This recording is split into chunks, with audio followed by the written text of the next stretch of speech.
Dunga e Silvinho são os nomes que o presidente André Sanches analisa para contratar como técnico do Corinthians. No vídeo de hoje do canal do Nicola, todos os detalhes dessa história. Quero falar também a respeito das audiências, com vitória do SBT no Rio de Janeiro e derrota feia em São Paulo. Tem também informações sobre o Botafogo, mudança geral, a queda do técnico Paulo Autuori, Flamengo com desfalques por causa das seleções e para fechar tudo sobre o sorteio da Copa do Brasil referente às oitavas de final.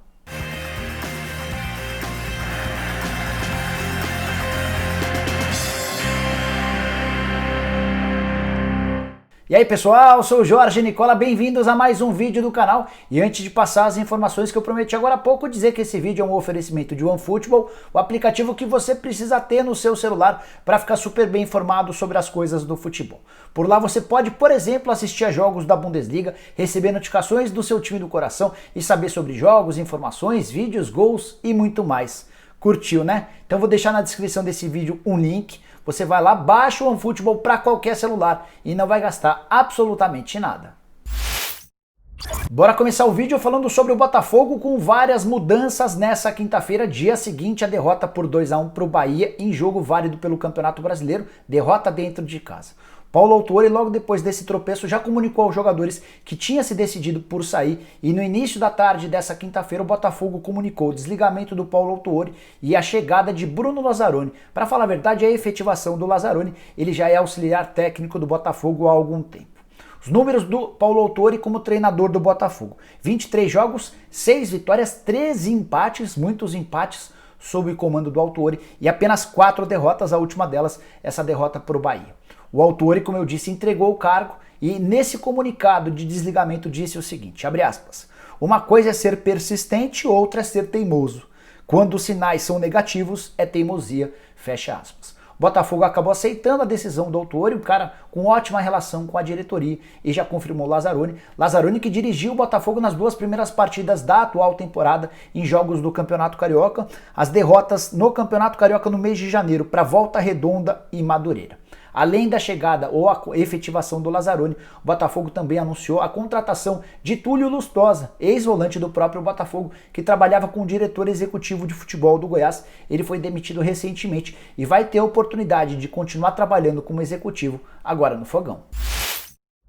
Torcedor do Flamengo feliz da vida com a vitória por 4-0 contra o Independente Del Valle recebeu uma notícia relativamente ruim nessa quinta-feira, a confirmação da convocação de Maurício Isla para a seleção chilena. Dessa maneira, o Flamengo terá 4 desfalques por conta das eliminatórias para a Copa. Rodrigo Caio e Everton Ribeiro defenderão a seleção brasileira, o Arrascaeta vai jogar pela seleção uruguaia e o Isla defenderá a seleção chilena. Dessa maneira, esses 4 desfalques serão problemas para 3 partidas do Campeonato Brasileiro, jogos contra Sport, Vasco da Gama e Goiás. Tá bom? Queria te contar também que, apesar desses desfalques, as últimas impressões deixadas pela molecada das categorias de base são as melhores possíveis, mesmo com uma série de problemas, eram 19 por final de semana. O Flamengo conseguiu empate com o Palmeiras em 1-1 no Allianz Parque, num jogo em que o Palmeiras foi pior, jogou menos do que o Flamengo, e esses mesmos garotos deram conta do recado, aplicando 4-0 contra o Independente Del Valle, que era até então o mais temido do grupo. Acho que o Domenech Torrent, o Guerreiro, que é o seu auxiliar técnico, não vão ter problema, apesar dessas 4 baixas. O jogador que vai fazer mais falta parece ser o Arrascaeta, que assumiu um papel bem importante nesses 2 últimos jogos, foi capitão e deitou e rolou. Bora falar agora sobre a definição das oitavas de final da Copa do Brasil, fase em que entram os times que disputavam a Libertadores da América. Eles se juntam aos outros times que passaram pelas 4 primeiras fases da Copa do Brasil.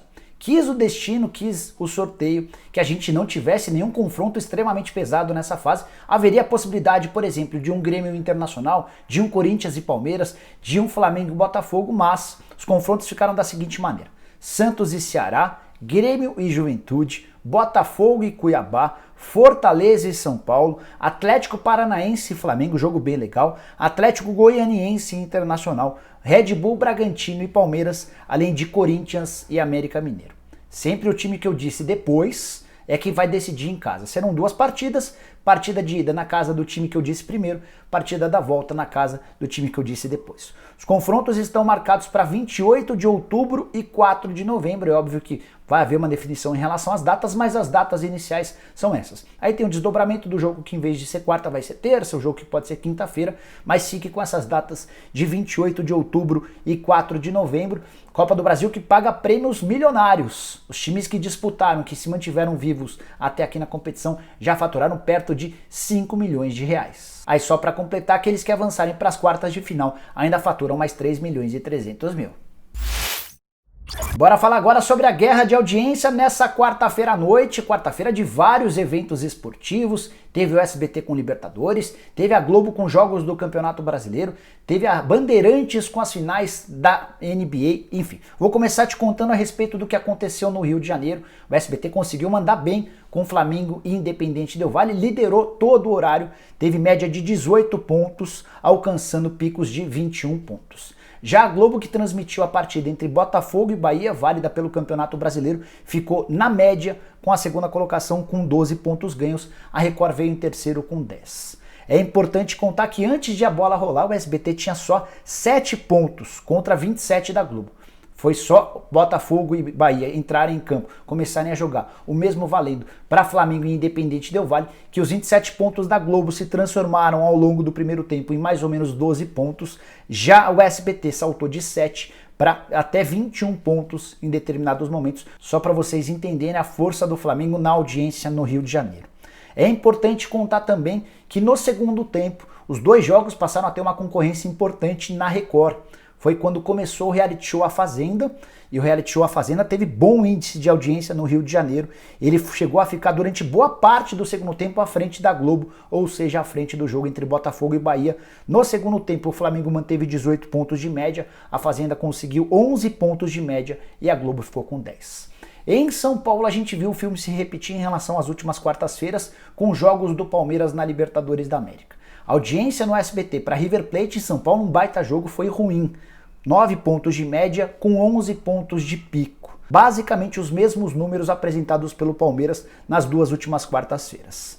É importante contar que Corinthians e Atlético Goianiense, jogo transmitido para São Paulo pela Globo, teve 21 pontos de audiência. Foram 12 pontos a mais do que o SBT, com um jogo muito mais legal com River Plate e São Paulo. É importante também te falar que a Fazenda, no segundo tempo, registrou 12 pontos de audiência. O que eu quero dizer é que o SBT, com baita jogo, foi só o terceiro colocado em São Paulo. Com uma curiosidade de que em determinados momentos a Fazenda chegou a bater 15 pontos de audiência, se aproximando dos 18 pontos da etapa final que a Globo registrou com o Corinthians e Atlético Goianiense. Reality show mandando muito bem, se aproximando, batendo com folga o River Plate e São Paulo e se aproximando de Corinthians e Atlético Goianiense. A Rede TV, que era um dos poucos canais que não transmitia esporte, teve 2 pontos, e as finais da NBA, a primeira partida final da NBA, com vitória folgada dos Lakers em cima do Miami Heat, registrou apenas 1 ponto de audiência. Só para completar sobre esse assunto, quero te falar que a Libertadores só volta a ter jogos no dia 21 de outubro, jogos transmitidos no dia 21 de outubro. Até lá, o SBT pretende aumentar sua grade esportiva, trazer mais atrações, criar um programa esportivo eventualmente que possa anteceder esses jogos, até para que a audiência seja um pouco maior. E é importante falar também que o SBT acaba de fechar mais uma cota de patrocínio, agora já são 3. Bora fechar o vídeo falando sobre a busca do Corinthians por um novo treinador. O presidente André Sanches queria muito dar oportunidade e continuidade para o Coelho, mas o 0-0 em casa contra o Atlético Goianiense foi a gota d'água, e posso te assegurar com exclusividade que o Corinthians conversa nesse momento com Silvinho e Dunga. Quer entender as ideias dos dois, quer entender as pedidas, quer entender as condições do negócio, para a partir daí fechar ou com um treinador que já foi da seleção brasileira, no caso Dunga, ou com ex-auxiliar técnico da seleção e também do Corinthians, o Silvinho. Vale a lembrança de que o Andrés tem boa relação com os dois, trabalhou com o Dunga na seleção brasileira, o Andrés num cargo diretivo e o Dunga como técnico, e trabalhou com o Silvinho nos tempos em que o Silvinho era auxiliar técnico no Corinthians. Ah, tem uma coisa curiosa, em 2016 o Corinthians chegou a fazer proposta para que o Silvinho se tornasse o técnico. O Silvinho estava terminando cursos na Itália para se tornar treinador e recusou a oferta. Ele recentemente foi técnico do Lyon, mas depois de 11 jogos acabou demitido, o time empatava demais, não conseguiu resultados e ele foi dispensado. Depois da saída do Silvinho, o Lyon cresceu pra caramba e foi um dos times que mais incomodaram, por exemplo, os PSG no campeonato francês. Ainda assim, o Silvinho segue tendo cartaz no Corinthians e pode se tornar um novo treinador. A única coisa que dá para cravar é que para a partida de sábado contra o Red Bull Bragantino, marcada para as 21 horas em Bragança Paulista, o Coelho ainda será o técnico, mas a ideia do Corinthians é tentar fechar ou com o Silvinho ou com o Dunga nas próximas horas para anunciar esse novo treinador, para que ele comece a trabalhar a partir da próxima segunda-feira. Preciso te contar que nos 4 jogos do Corinthians sob o comando do Coelho, a coisa não melhorou em relação ao Thiago Nunes. Uma única vitória contra o Bahia, vitória bem apertada dentro de casa, derrotas pro Fluminense e pro Sport, ambas fora de casa, e esse empate contra o Atlético Goianiense. E o que pegou foi a péssima impressão deixada pelo Corinthians nesse jogo contra o Atlético. O 0 a 0 não reflete o que foi o jogo. Eu vi de um dirigente bem próximo do Andrés que o Atlético Goianiense até parecia o Bayern de Munique, tamanha a evolução na comparação com o Corinthians. O trabalho do Wagner Mancini à frente do Atlético Goianiense é bem bom, mas nada que se compare ao Bayern de Munique. Isso diz mais sobre o atual momento do Corinthians, time que não consegue evoluir, apesar de ter vários jogadores bem importantes. Então, vou continuar atrás, de olho nessas negociações, para te contar se a negociação com o Dunga evolui mais, se é o Silvinho quem parece estar mais próximo, mas o que eu posso te antecipar, para você que acompanha o canal do Nicola, é que a paciência da diretoria em relação ao Coelho já acabou e o Corinthians já abriu negociações. Esses são os 2 primeiros nomes da preferência do presidente André Sanches. Bom, pessoal, eram essas as informações que eu queria dividir com vocês no vídeo de hoje do canal do Nicola. Espero que vocês tenham curtido o vídeo e deixem um like por aqui. Quem ainda não se inscreveu no canal do Nicola vai resolver esse problema agora mesmo. Só apertar esse botãozinho vermelho de inscreva-se. Aproveita e aperta o sininho para passar a receber notificação toda vez que eu fizer vídeo novo ou live. Para fechar, queria lembrar que você pode e deve virar membro do canal do Nicola para passar a ter direito a uma série de vantagens. É bem fácil virar membro. Aqui embaixo tem um botão azul escrito Seja Membro. Você clica em cima dele, escolhe um dos 5 planos e passa a ter várias vantagens, como por exemplo, estar nas lives exclusivas para membros, participar do bolão, que vai dar aos melhores uma camisa oficial do time do coração, tem liga exclusiva no Cartola FC que dá R$50 para o vencedor de cada mês, além de uma série de outros prêmios. Enfim, dá uma conferida lá, tenho certeza que você vai curtir e vai virar membro do canal do Nicola também. Beleza? Nos vemos qualquer hora. Tchau, tchau!